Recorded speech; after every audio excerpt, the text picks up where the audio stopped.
Today's program is part of the award-winning series Profiles in Literature, featuring interviews with persons prominent in American literature for children. The moderator of this series is Dr. Jaqueline Shachter Weiss.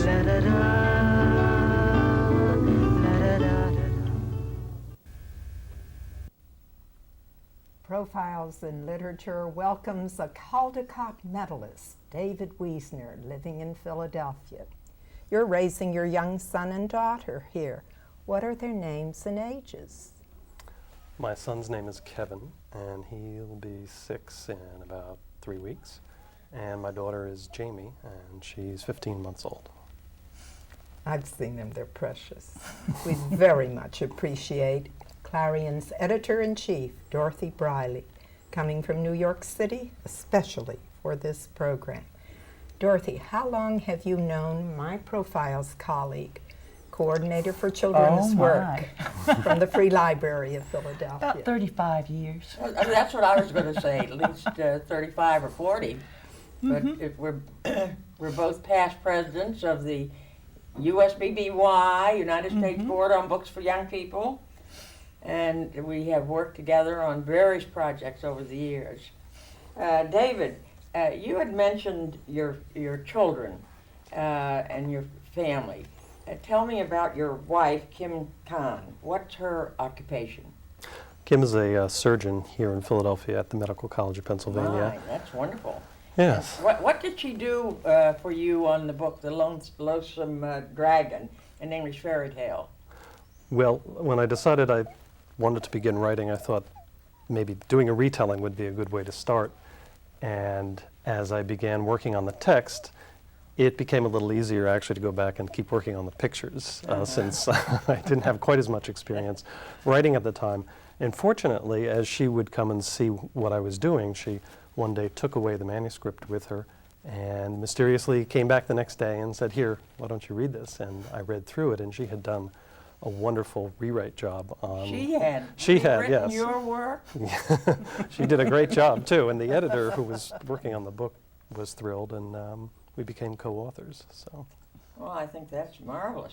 The book itself was a 1987 Red Book Children's Book Award winner.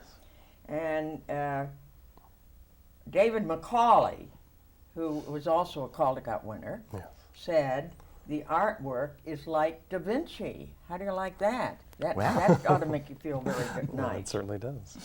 You dedicated the book to your parents. Where did you and your brothers grow up? I'm the youngest of 5 children. I have 1 brother and 3 sisters, and we all grew up in New Jersey, in Bridgewater, New Jersey. Bridgewater? Yes, right about in the middle of the state. Your studio, however, is now in Philadelphia. We see a view of it. Tell me,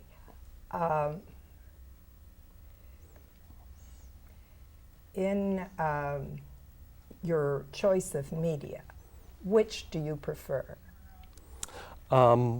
Mostly the color work that I do in watercolor. When I was in art school at the Rhode Island School of Design, I tried all media, particularly oil paints. I somehow felt like I should work in oils, and it was a struggle. But I got to a certain proficiency, but went back to watercolor, which is what I did all through grade school and high school. And after working my way through these other media, coming back to the watercolor, I actually brought more to it and have pretty much continued to investigate what I can do with watercolor since then. I love your watercolors. Thank you. And at RISD, or Rhode Island School of Design, you had a metamorphosis project. Tell about it. For one of my classes, we were given an assignment, as we often were in this class, a very vague suggestion for something to respond to. And for this particular assignment, the teacher said metamorphosis, and that was it. And we were to go off and essentially respond any way we thought. And I've always been intrigued by the idea of images that mutate and change, particularly having had a childhood interest in M.C. Escher's work, which is very much based on particularly flat graphic images changing and reforming into other shapes. So I happen to have a great big piece of paper that I'd had around, didn't know what to do with. It was about 10 feet long, about 40 inches high, and I thought, all right, I'm going to use that for this. And I did this big long painting, which was of oranges which broke apart, and the sections then transformed into water and boats, and then the boats transformed into these large ships, and I'm sorry, a fish. And it was great fun. It was this big, huge thing, and I really had a good time working on it. And several of my teachers, David Macaulay included, looked at this and said, you know, you could do more with this idea. And that hung in the back of my mind for quite some time, that I could in fact elaborate this metamorphosis idea even further. Free Fall is your book that uses metamorphosis. On the first page we see a sleeping boy. On the second page there's a left-hand margin. The boy goes to sleep and you have his dream sequence, a lengthy one. On the final page there's a right-hand margin when the boy awakens. In between you have a map that changes into a chessboard, that changes into a castle, that alters into a royal dragon, and it becomes a pile of books. We see the finished art of the dragon and the book pile. Also, there is the book dummy of that same subject. In what medium did you do the dummy? The dummy was done in black and white in charcoal. That is what I presented to Dorothy, although these many years ago, with this idea that grew out of the Metamorphosis project at school. And it occurred to me that not only could this just be a collection of images that changed, but I could tell a story this way. And that's what I was attempting to do in a book form. The final book doesn't fold out the way the dummy version did. It was a long accordion book, Right. which I brought in, I think it was about 40 feet long. But it still reads as one continuously changing picture. Well, Free Fall is wordless. What's the genesis of your wordless books? Is it what you just described? I've always had a fascination with, obviously, growing up I drew all the time, and drawing was my thing. But telling stories with pictures was very appealing, as opposed to just painting a picture and hanging it up. I always liked to do more than one image of a character or a place that seemed interesting, or I'd want to spend more time there. And I was intrigued whenever I came across an example of something that was telling stories in just pictures. I think the very first place I ran across it was in some comic books that I was reading at the time. There was a particular artist who would use this, do several pages within a comic book with just panels and images and no words, and I really thought this was great. When I got to RISD, my roommate, actually, who was also a children's book illustrator, Michael Hayes, had told me about a book that he had seen in the Carnegie Mellon Museum, Carnegie Mellon Library, which was told completely with woodcuts, no words at all. And it was by someone named Lind Ward. Oh, yes, I know Lind Ward's work. At the time, the name graphic artist. didn't mean anything to me, but as I later was able to Yes. see this book, which was called Madman's Drum, he Yes. did a series of He's known wordless for books in the 30s, as well as then finding out he also did children's books later on, in The Silver Pony and things like that. So those were, to me, inspiring to, and helped me realize that the ideas that I had about wordless storytelling, there was a precedence, and that I could maybe continue to do that. What governs the size of your drawings? Usually these days, it's a very technical reason. The size of the scanners that the printers use to scan the artwork to break it down into the 4 colors for the printing process, they tend to only be about 24 inches long. And as I often do, horizontal formatted books, and if they have no text, the picture runs page to page. It's about 22 inches long. So I generally work same size. Occasionally I get to work a little up in size, which is always I know you like that. Yeah. nice. What honor did Free Fall win? Well, fortunately for me, Free Fall was chosen as a Caldecott Honor Book in 1989, I believe, which was good. It Very convinced nice, me yeah. I was on the right track with writing my own stories. Dorothy, how did Free Fall get accepted at Lothrop? Well, he brought in his dummy, and I knew he could draw. That was already proven to me, and so we just said, You liked it. I liked it. Good. certainly. I'm not sure she knew exactly what was coming, but to her great credit, Yeah. was willing to go along Try it. to the next stage to see how Yeah. it developed. Well, Well- David's always a pleasant surprise. Absolutely. Now, Hurricane was published by Clarion. You discovered David at Lothrop. How did he get to Clarion? Well, I went to Clarion Ah, and said, would you please do books over here at Clarion for me? and he did. And he did. Well, Hurricane's also a family story. Yes.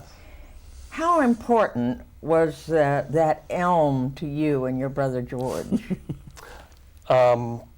It was probably more important when it came down.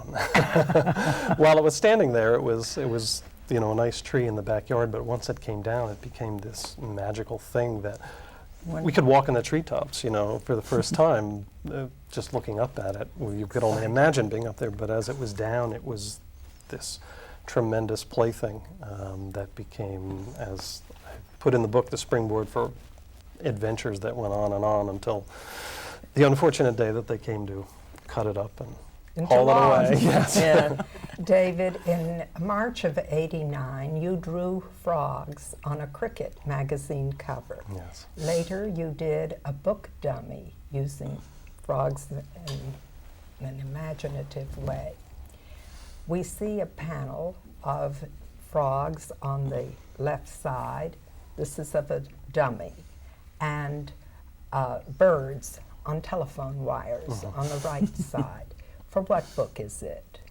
Well, this is Tuesday, which, What man did you show eating in Tuesday? well, that's me. You? Yes. You were eating the Yes, cell. I was having such fun with the story, I felt Well, like you I had to certainly be in it. You struck gold in that one because this book won the Caldecott Award for 1992. How many books have you illustrated for others? Oh boy. Somewhere in the range of 20 to 25. 25? That includes chapter books, young adult, early readers, a whole range. They're not all picture books.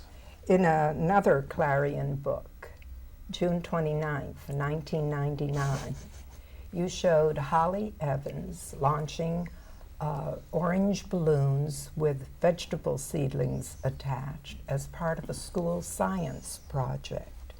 She didn't include arugula, eggplant, rutabaga, or avocado, and this is significant in the story's yes. ending. How many of your fans seem to catch on to the ending, judging from correspondence? Oh, I think most readers pick up on what's happening. The fact that, as with her, the belief that everything that fantastical that's happening has been inspired by her third grade science experiment, when in fact there is essentially a cosmic coincidence in that. We won't give it away. Don't give it away. It's an adorable ending, thought-provoking. You showed in the June 29th book, Potato Land.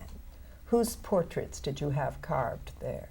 Well, I decided Potato Land would be a theme park with potato-carved statues of the presidents. Right. So Reagan and Nixon and Jimmy Carter are all there. Dated, aren't you? Yes, beginning to. All right. There's humor in your loading the sky with frogs, pigs, and broccoli. You've even done a celestial panorama for books you've illustrated for other authors, like Bunting's Night of the Gargoyles and Hazley's Kite Flyers. I think it's wonderful that you've illustrated, I think you said 20 or 25 books? Yes. That's For a other lot. authors. Yeah. Yes, it is. That's terrific. Well, now I think it's time that we talk to Mr. Dorothy Briley and find out a little bit about her. Now, where is your hometown, Dorothy?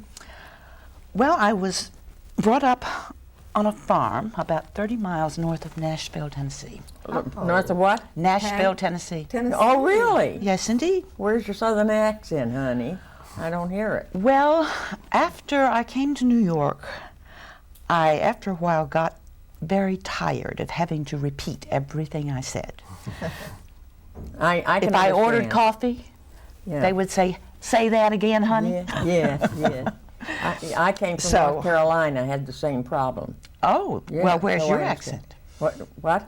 Where's your accent? I didn't know you were Well, from I got rid Carolina. of it. Just So as did you I. did. Yeah. Now, tell me, what courses or who influenced you in editing children's books? Because you've done it for 4 publishers: Viking, Lippincott, Lothrop, and Clarion. True. I came to New York with the Methodist Publishing House, Abingdon Press, Ah, and I left them about a year after arriving in New York and went to work for Viking. Now, I think my experience at Viking was the most influential of my career because there were all the files of May Massey. yeah. May had very recently retired, and her files were complete. It was an education, too, and I was working with Anna's stuff, too. And Velma Varner came shortly after that, so I had good teachers along the way. Good background, Yes. good experience. wonderful. That's wonderful. In evaluating children's books, you wrote that 35,000 copies of Wiesner's Tuesday sold before it won the Caldecott Medal. Why do you think it's so popular? Well, it's fun. It's fun. It's pleasant to look at. Sometimes books are so sophisticated in their art style that they're a little bit off-putting, I think, to very young children. And it's an easy book to pick up and hand to a child.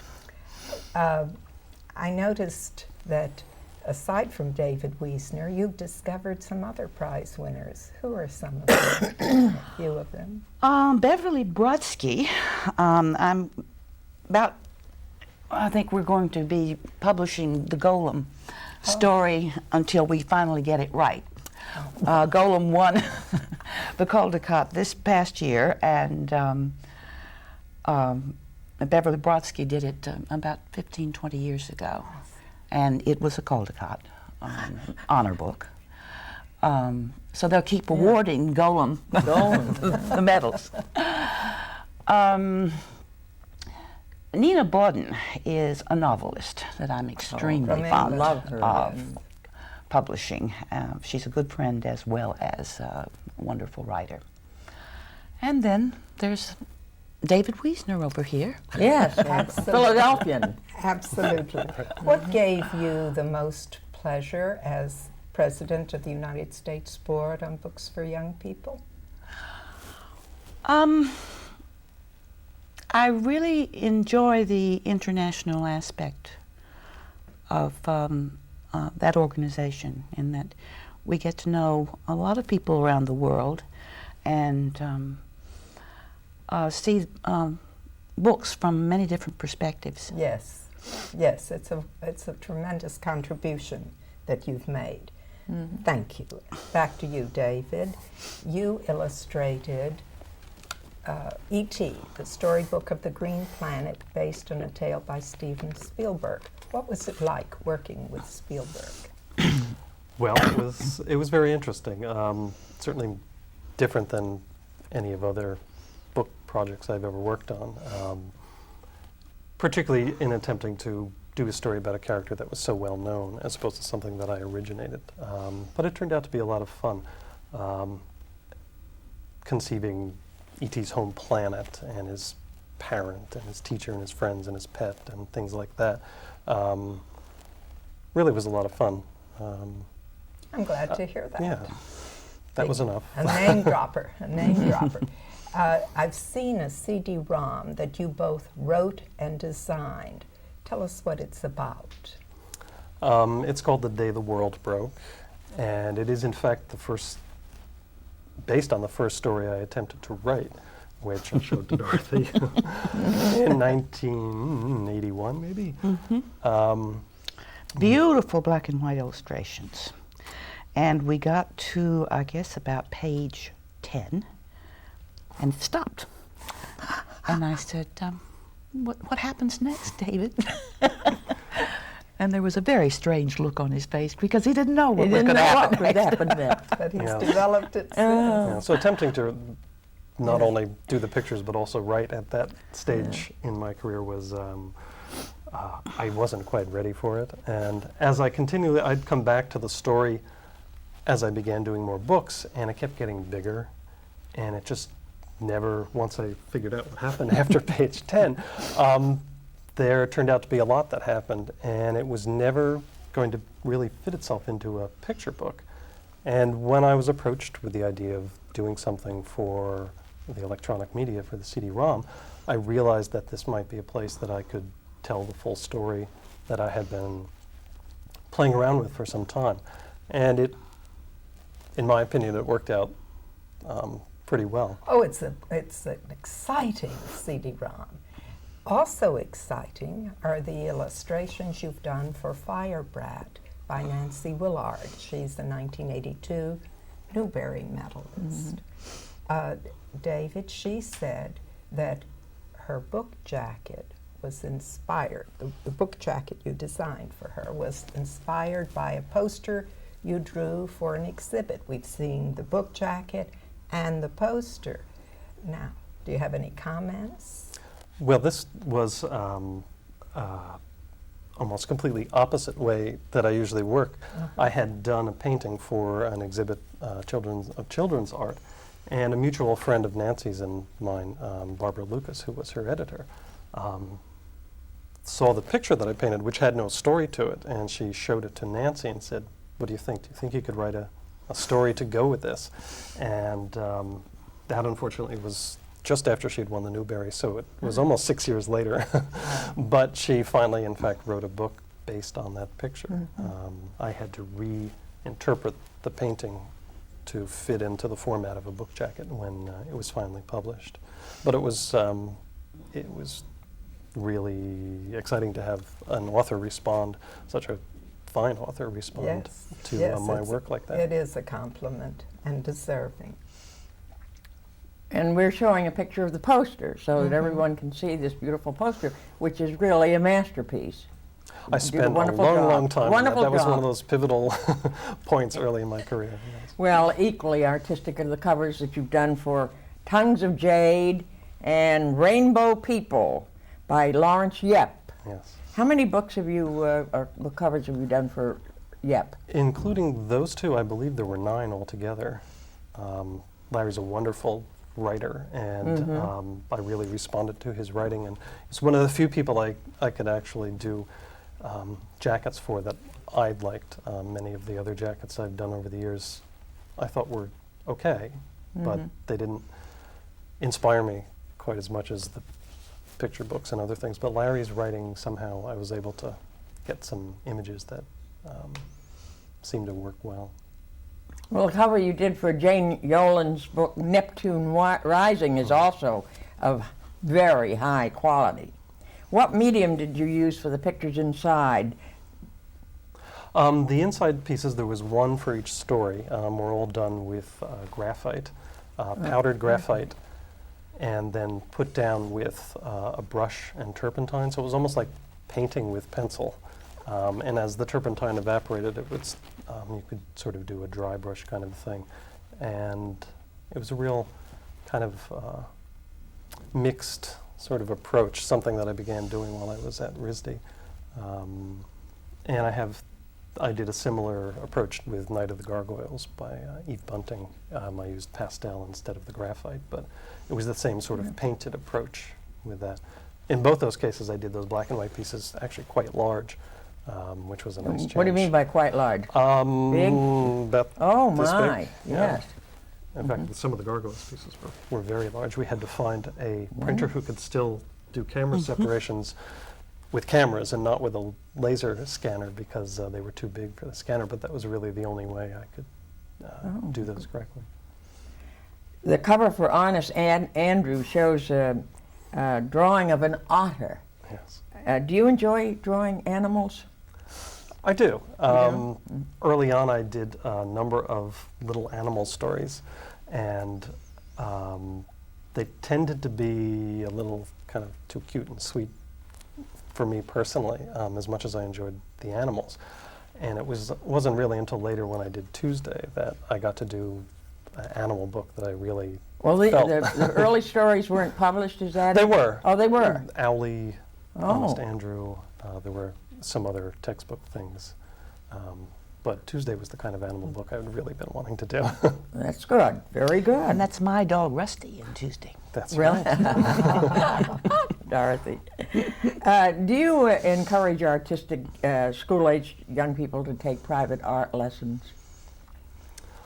I know growing up, as I look back, I'm glad that I didn't do it. I felt it let me develop my own Style. vision and style without possibly running into someone who might try to impose one upon me. I know there were some wonderful things being done in the schools today that certainly weren't when I was younger, so I think that's something parents have to figure out for themselves. Thank you very, very much, both of you. Clarion's editor, Dorothy Briley, contracted for her first Wiesner book after seeing his fine book dummy. He's an excellent artist who's exhibited at New York's Metropolitan Museum of Art. And his own prize winners, they are largely wordless or with few words. He extols the fantastic.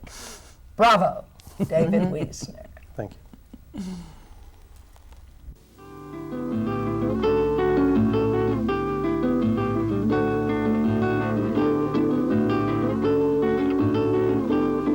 La la la